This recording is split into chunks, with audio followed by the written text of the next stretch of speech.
This will be a day long remembered. Now I am the master. Welcome to another episode of Legends and Theories. And welcome to my review of the Aggressive Reconnaissance 170 Starfighter, better known as the ARC-170. And this is a January 1st, 2025 set, the first one I'm looking at. And overall, it's a really nice set. There is some things you can probably change around, especially since it should have two guns here, and there's a stud shooter there instead. So I'll probably eventually find pieces to go and swap that around, but I don't have the pieces currently to do that. So I am not going to show it off in this video since that's not the hugest deal. Besides that, this is a really nice set. I haven't had an ARC-170 before, so it was really nice for us to see this revealed. And personally, I got this and the Ahsoka set because I got this essentially as a Christmas gift. This is what I wanted. I said, hey, I'm one of these sets that came out January 1st, so I got a gift card for this one specifically with just a little bit more, and use that to also get the Ahsoka one. But yeah, looking at it, we first have Oddball, and being fully honest, all these clone pilots are exactly the same. Literally the only difference is the helmet. So Oddball, most famously, was made famous in the Clone Wars. So he was in, I believe, the 501st as one of their pilots. And yeah, it's a cool figure overall. Nothing too different between the other two, as said, besides the helmet markings. And I'd say, of all of them, Oddball has the most memorable name. I think Jag's also in the 501st, although I don't remember him as much.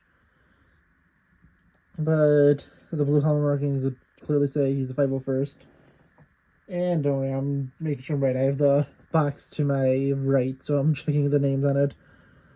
So yeah, Jag here, solid figure, and I'll show the clone pilot how it looks like. And nothing too extreme, it's just a clone head with a pilot visor on it. If they really wanted to, they could, because I think this is a reintroduced mold. Could have made just the visor built in and just used the basic clone head if they really wanted to. And it could have been a little more lazy like that, but honestly, nothing too bad.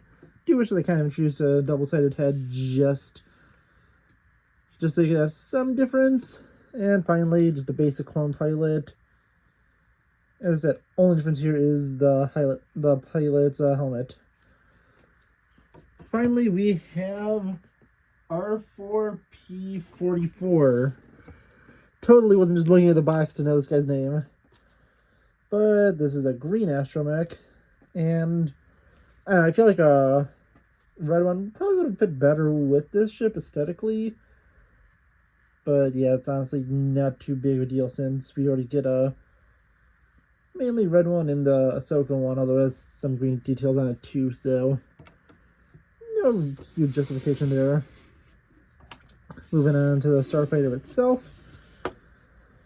First thing you could do is just take a look at it. Basically, you have the two spring-loaded shooters there. You could also, if you push this lever that's sort of in the back, I'll show it later, you could open the wingsuit's attack position, which is honestly a cool design. There are 3 seats and a place for the droid. Here's the lever here, so you push it as you're looking at the left here, but if you're looking at from straight on from the right, it closes, and you push it to the right or left if you're looking straight on, it opens. And the wing design is honestly cool.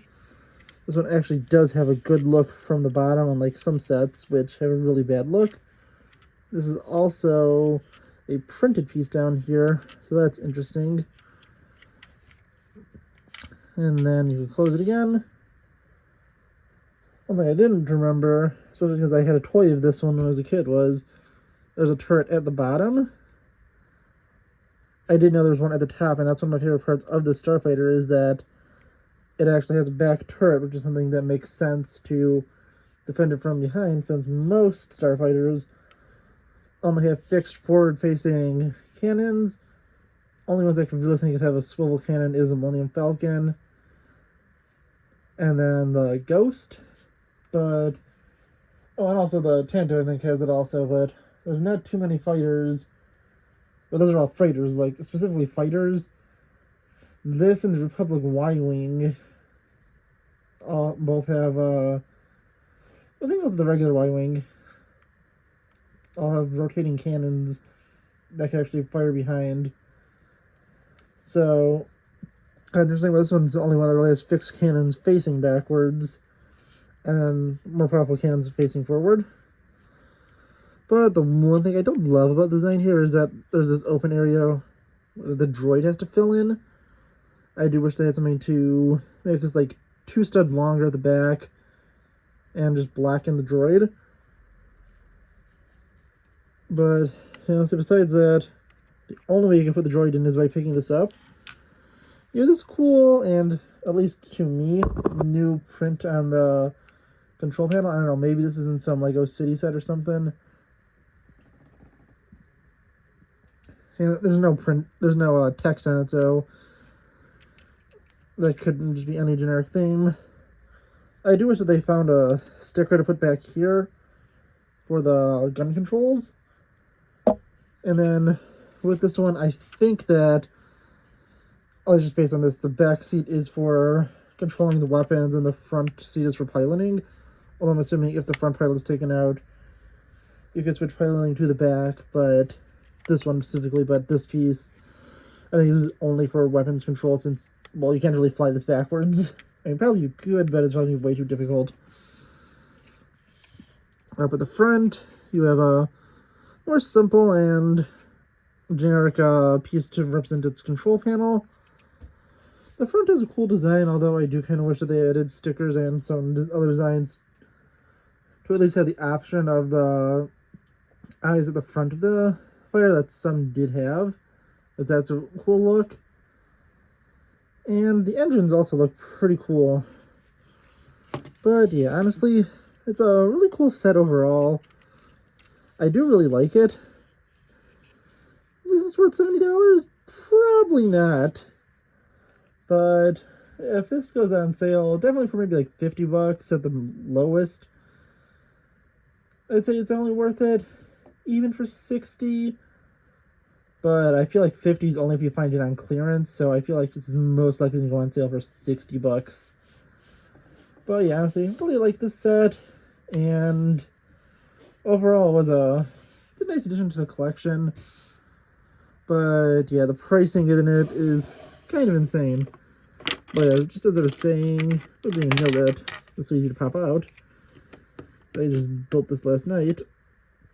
There's no way to fit the droid in if the top is down. So just popping him forward, you can slide him in. Although you do a little wiggling around and hope you don't knock those pieces out, because it's a very tight fit for the droid. But yeah, you can fit him in. And then, I do wish there was a place to put the blasters. As I said, maybe if they extended this like 2 studs longer, could have made it a little more spacious to fit some other things in there. So you could have one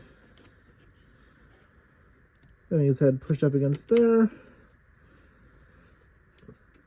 Another, there's a little more room over here.